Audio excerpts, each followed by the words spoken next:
At the end of a perfectly ordinary Thursday, when the light above the village roofs had softened from silver to the pale color of oatmeal, Mr. Bell began the unhurried work of closing his hardware shop.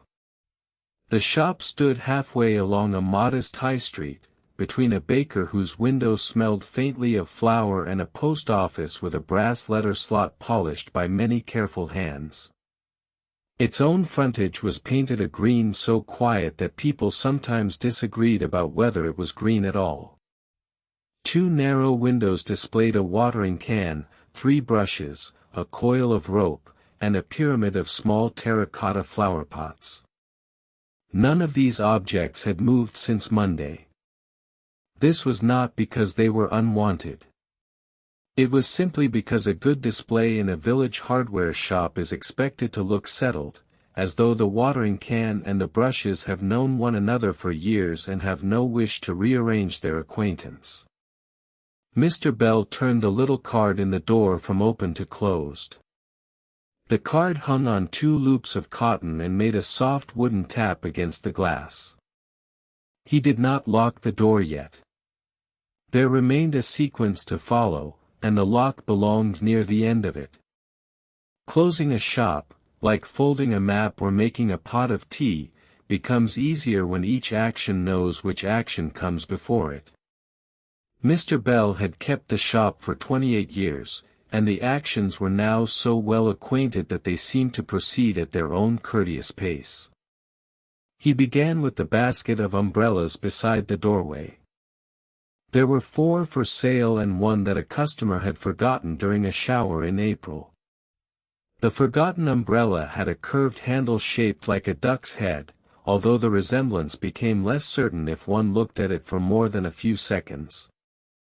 Mr. Bell lifted each umbrella, checked that its paper price label still faced forward, and placed it back with its ferrule resting in the little zinc tray. The tray contained 2 dried drops of rain and a single pale grain of pavement grit. He wiped both away with the corner of a cloth. Next came the doormat. It was a strong coir mat with the word welcome woven into it in brown letters, though years of boots had made the middle letters softer than the rest. Mr. Bell lifted it and gave it 3 restrained shakes inside the doorway. He never beat it against the wall, because that raised dust and seemed unnecessarily theatrical. A fine sprinkling of grit fell onto the floorboards. He leaned the mat against the counter, fetched the long-handled brush from its hook, and began to sweep. The floorboards ran from the front window to the back wall in long honey-colored lines.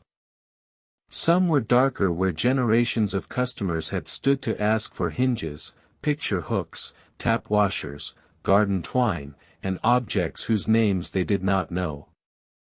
A person would arrive holding a small metal piece in a handkerchief and say that it came from the thing beneath the sink.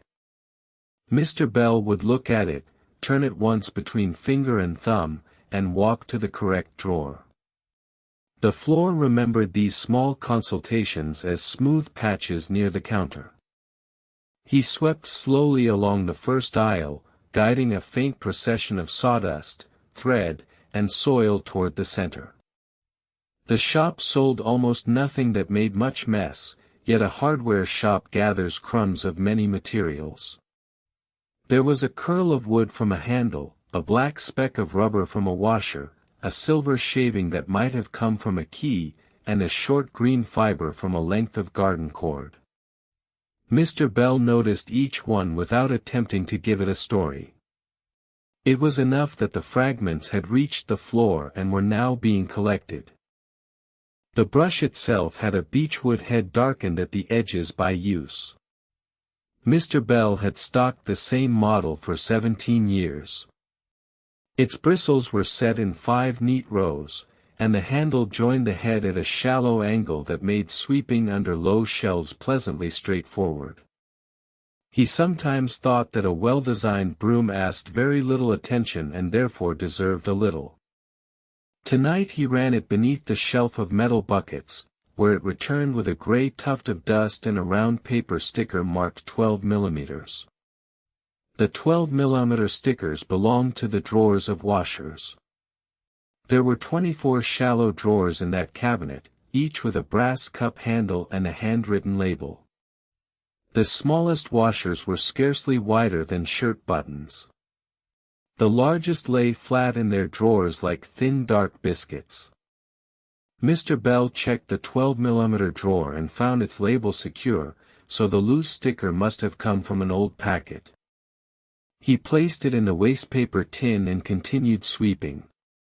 Outside, a bus passed with a low, even sound. Its windows held rectangles of warm light. The bus stopped beside the post office, waited while one passenger stepped down, and moved away toward the hill.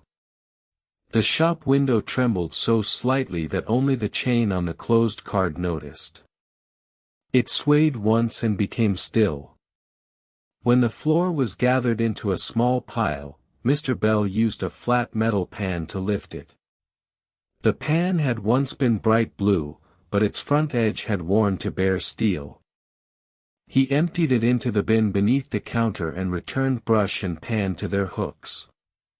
The hooks were spaced exactly the width of his hand apart. This had not been planned. The spacing had emerged from where the tools naturally wished to hang. He set the doormat back in its place and pressed one corner flat with the toe of his shoe. Then he moved to the display of screws. Clear-fronted drawers rose almost to the ceiling, making a wall of small, useful possibilities. Brass screws occupied the warmer-colored drawers.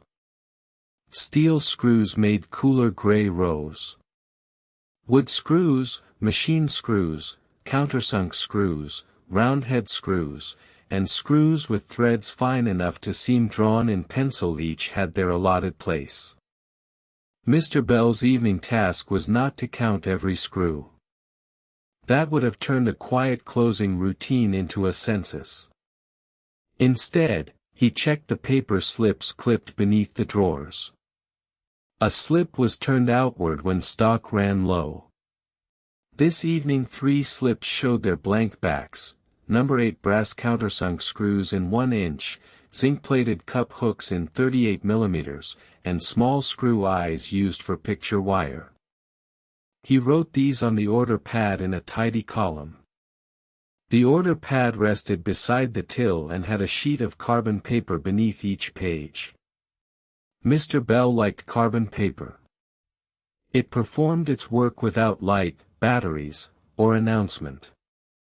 A blue film on one side transferred the pressure of a pencil to the copy below, leaving the writer with 2 versions of the same modest fact. He had been told that an electronic ordering system would be quicker. This was probably true. Yet the pad took less than a minute, and its duplicate pages fitted exactly into a cardboard box marked orders, current year. Speed had not found much room to improve the arrangement.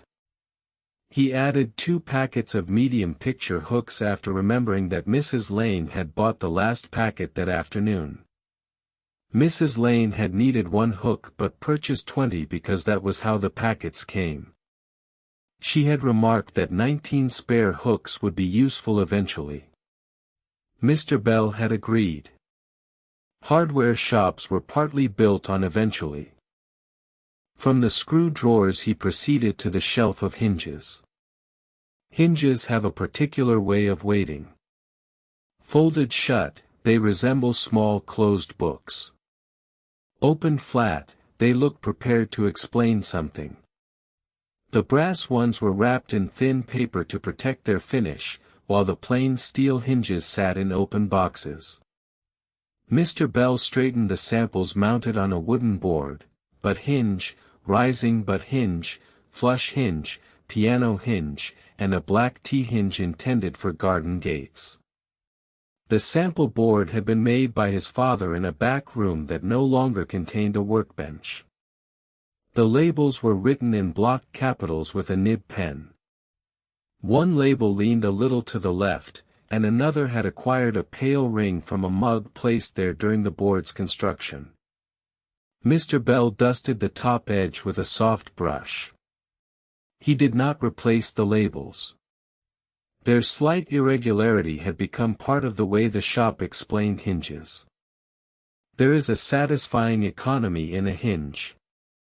2 leaves, a pin, and several loops called knuckles permit a door to move through an arc while remaining firmly attached. The oldest simple hinges were not always made of metal. Doors once turned on wooden pivots set into sockets, and leather straps could serve where iron was costly. The shop's hinges, however, were mostly mild steel or brass, arranged by length and finish. Mr. Bell enjoyed the fact that an object responsible for so much opening spent most of its life almost completely still. He found one loose screw in the bottom of the black T-hinge box. It did not belong there, for the hinges were sold without screws. He held it beneath the counter lamp and identified it as a number 10, 3/4 inch, slotted roundhead screw in brass. Carrying it to the correct drawer took 12 steps. He placed it among its companions and closed the drawer until the brass handle gave a small click. The counter lamp made a circle of cream-colored light on the wood. Its green glass shade directed the light downward, leaving the ceiling in a comfortable dusk. Mr. Bell switched on this lamp each afternoon before the shop truly needed it. The act marked the time when daylight ceased to be dependable. In winter that happened before tea, in summer it might not happen at all. On this late summer evening, the lamp was useful but not urgent. Behind the counter stood a rack of keys. The blanks hung in straight rows, each cut to a general profile but awaiting the particular valleys and ridges that would make it belong to one lock. Their small metal tags bore catalog numbers. When stirred by a sleeve, the keys touched one another with a sound finer than a spoon in a teacup. Mr. Bell passed a feather duster across the rack and caused a brief, delicate chiming. The key-cutting machine sat under a cloth at the far end. He lifted the cloth and brushed away 2 curls of brass from its base. The machine had a clamp for the original key, a clamp for the blank, a guide, and a cutter. One side followed while the other copied. It was a practical form of tracing, performed in metal. Mr. Bell wiped the guide with a clean rag, checked that the tray was empty, and replaced the cloth. The outline of the machine returned to being a small rectangular hill. He moved on to the brushes hanging near the window. Paintbrushes were displayed with their bristles downward, protected by stiff paper sleeves. Decorating brushes, dusting brushes, radiator brushes with long bent handles, and a pastry brush stocked at the baker's request made a quiet forest of pale wood. The handles were drilled with holes so that they could hang from steel pegs. Mr. Bell turned 3 paper sleeves so their printed fronts faced the aisle, though no one outside could read them in the fading light. Brushes had their own vocabulary, most of it invisible to customers. The metal band holding the bristles was the ferrule. The part of the bristles held inside was the heel, while the working end was the toe. A brush could be flagged, tipped, chisel-shaped, square-cut, or sash-shaped. Mr. Bell had learned these terms from catalogs, representatives, and experience, storing them beside other facts that were rarely required but pleasant to possess. The narrow radiator brush hung slightly lower than the others because of its bent handle. He lifted it and flexed the bristles against his palm. They returned evenly. Somewhere in the village there were old radiators with spaces behind them that no ordinary brush could reach. The radiator brush waited without impatience. Specialized tools are often good at waiting. Their day comes less frequently, but when it arrives there is usually no adequate substitute. On the next shelf were tins of polish, bottles of oil, and cakes of wax. Mr. Bell checked each lid with a light twist. He turned the labels forward and left a small finger's width between the containers. The linseed oil stood in a row of amber bottles. The beeswax polish came in shallow tins decorated with a simple drawing of a table. None of the labels shouted. They described what was inside and trusted the customer to decide whether it was wanted. One tin had been placed on the wrong shelf. It was stove polish among the furniture wax. The tins were nearly identical in size, but stove polish had a darker lid and the stern manner of something intended for iron. Mr. Bell returned it to the shelf below. The correction altered the display by less than 4 inches and gave him a small, complete sense of order. At 5:30, the clock above the till advanced with a gentle click. It was a round clock with black hands and a cream face. The second hand had stopped several years ago, but the minute and hour hands continued accurately enough. Mr. Bell could have replaced the mechanism. Instead he accepted that seconds were not especially useful in the hardware shop. Customers asked when the shop closed, never in which second. He went to the back room and filled the kettle. The tap produced a short rattle in the pipe, then a clear stream. The kettle was enameled in white with a blue rim and had a lid that fitted only if turned slightly clockwise. While it heated, Mr. Bell folded a tea towel and placed 2 clean mugs on the draining board, although he would use only one. The second mug belonged there. Removing it would have made the shelf look unfinished. The back room smelled of cardboard, tea, and the mineral coolness of the brick wall. Shelves held stock not yet brought forward, bundles of broom handles, boxes of nails, packets of sandpaper, rolls of wire, and 6 new doorbells. A calendar showed a photograph of a reservoir under a still sky. The calendar had been supplied by a paint company, but its name appeared only in small letters along the bottom. As the kettle approached boiling, it made a series of sounds, a distant murmur, a soft clatter, then a steady rush. Mr. Bell poured water over the tea bag and watched the color spread. He added a little milk. No sugar was needed at closing time. Sugar belonged to the first cup of the morning, when the shop was cold and the shutters had not yet been raised. He carried the mug to a wooden chair beside the stock shelves and sat for 6 minutes. He did not measure the 6 minutes. They had the familiar length of a short rest taken before the final tasks. From the front came the quiet hum of the refrigerator in the baker's shop next door. Pipes shifted in the wall. A pigeon walked along the gutter, each footfall far too small to hear, though its shadow crossed the frosted pane. Mr. Bell looked at the boxes of nails opposite him. Nails arrived packed by weight, then were sold in boxes or counted into paper bags according to the customer's need. The larger nails had broad heads and square shoulders. Panel pins were thin and easily overlooked. Masonry nails were hard, dark, and direct. Copper nails had a mellow color that improved with age. To someone in a hurry, they might all have seemed like sharpened pieces of metal. To the shop, each had a particular material it preferred to enter and a particular job it was likely to do. When the mug was empty, he rinsed it and placed it upside down on the towel.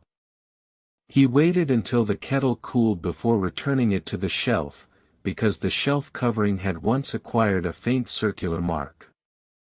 This waiting required no effort. There were other tasks.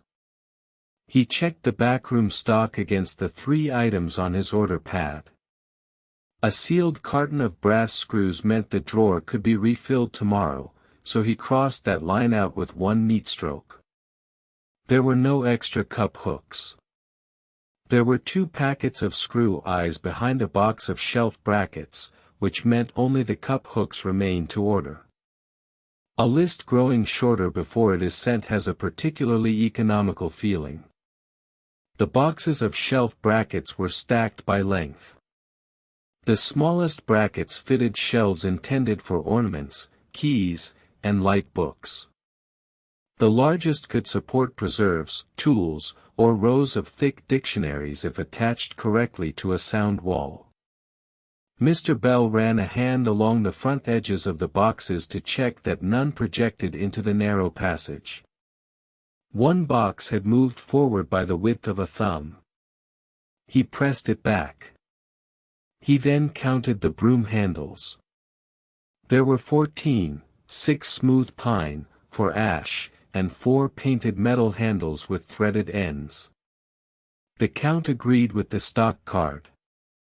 He wrote the date and the number 14 in pencil, because pencil could be corrected if a handle had hidden behind another.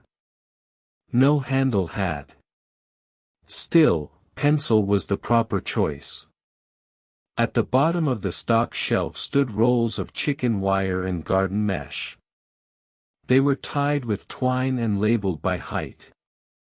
The cut ends made repeating hexagons, each wire crossing another in a small twist.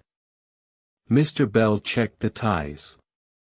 Wire has a patient spring in it and will gradually test any loose knot. The ties remained firm, so he left them alone. Back in the shop, the evening outside had deepened. The watering can in the window had become a dark silhouette with a long spout.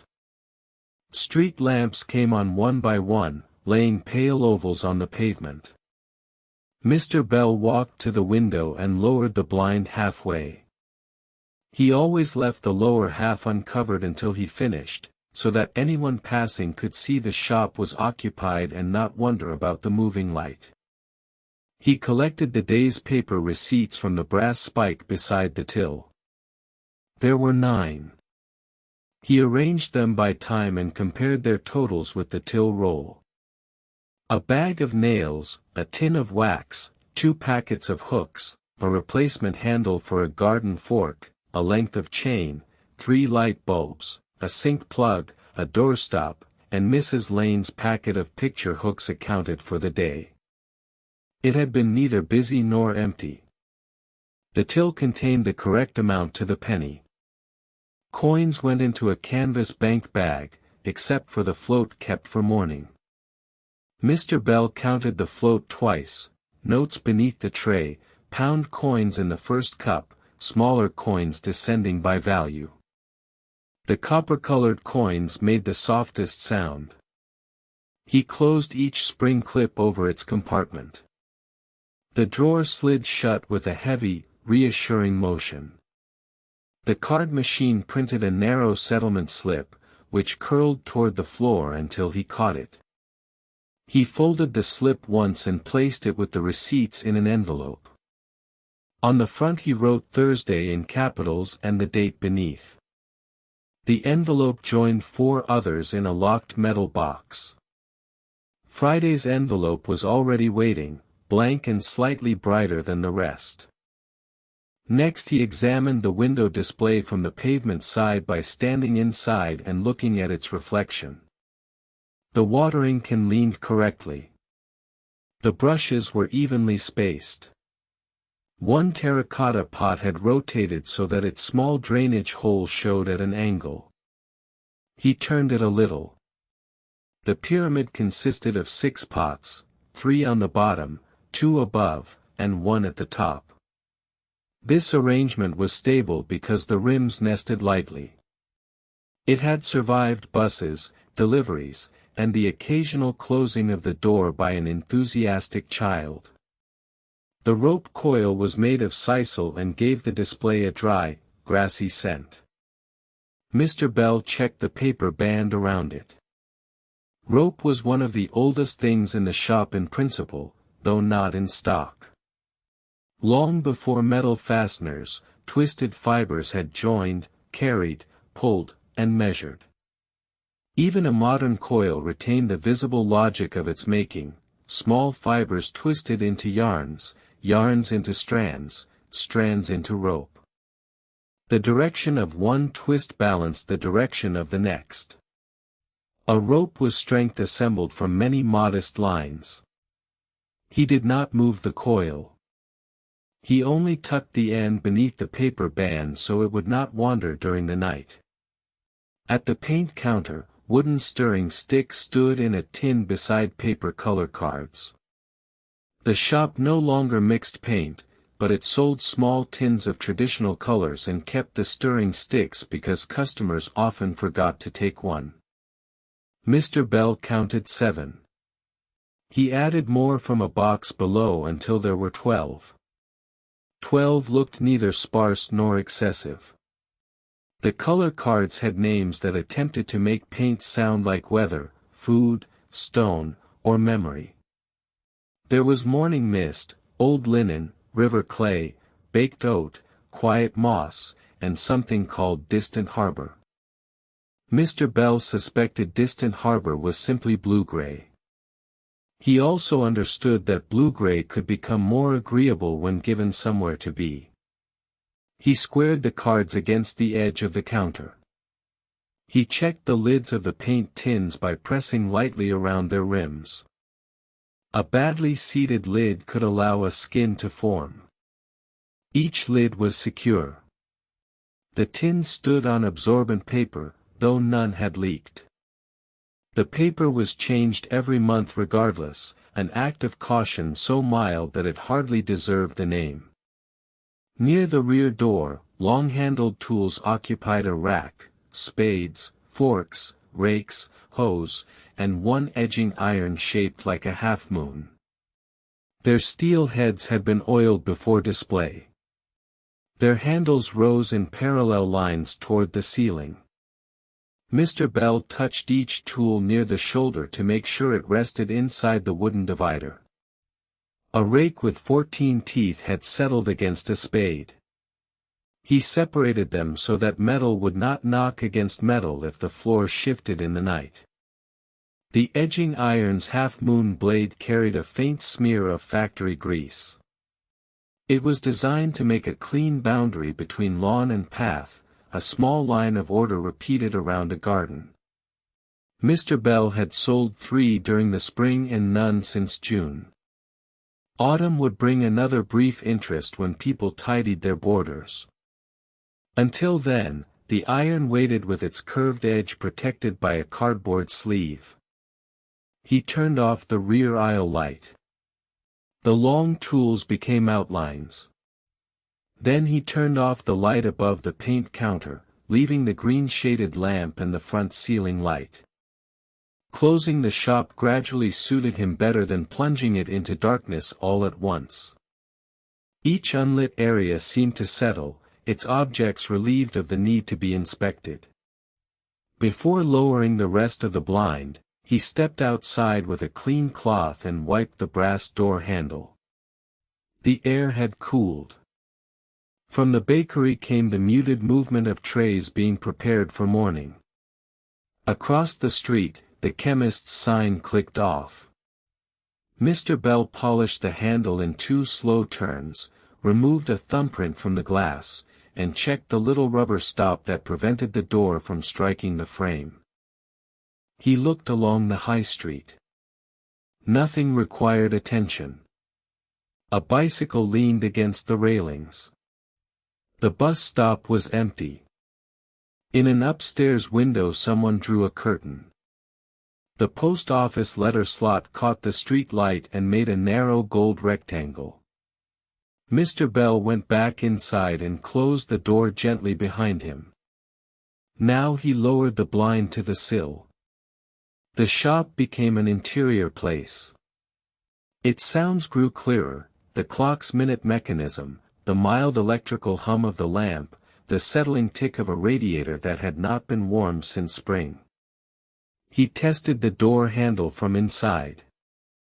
The latch held. The last shelf to inspect was the shelf of miscellaneous items. Every hardware shop has such a place, although the word miscellaneous never appears on its label. It held felt pads, rubber feet, cork stoppers, curtain rings, chain connectors, replacement knobs, lengths of dowel, packets of fused wire, and small squares of sandpaper. These were objects often purchased after a sentence beginning, "I only need one little thing." Mr. Bell straightened the packets of felt pads. They came in brown, cream, and black and were intended to protect floors from chair legs. The packets of rubber feet contained 4 each, though most customers needed only one because only one foot had gone missing. The remaining 3 would enter a drawer at home and wait beside spare keys and instruction leaflets. Hardware moved through many layers of waiting. The cork stoppers were arranged by diameter in glass jars. Their pale surfaces looked almost soft. Cork bark is harvested without felling the tree, Mr. Bell recalled, and a cork oak can be stripped again after the bark regrows. This seemed a patient material for a patient shop. He checked that the jar lids were snug but not tight. Cork needed no encouragement to remain where it was. He lifted a packet of curtain rings that had slipped flat and stood it upright. Behind it he found a pencil worn to half its original length. It was one of the shop pencils, identified by a band of green paint near the end. He sharpened it with the small metal sharpener kept under the counter. The shaving emerged as a single curling ribbon before breaking. He placed the pencil beside the order pad, point facing left. There remained the matter of tomorrow's change in the window.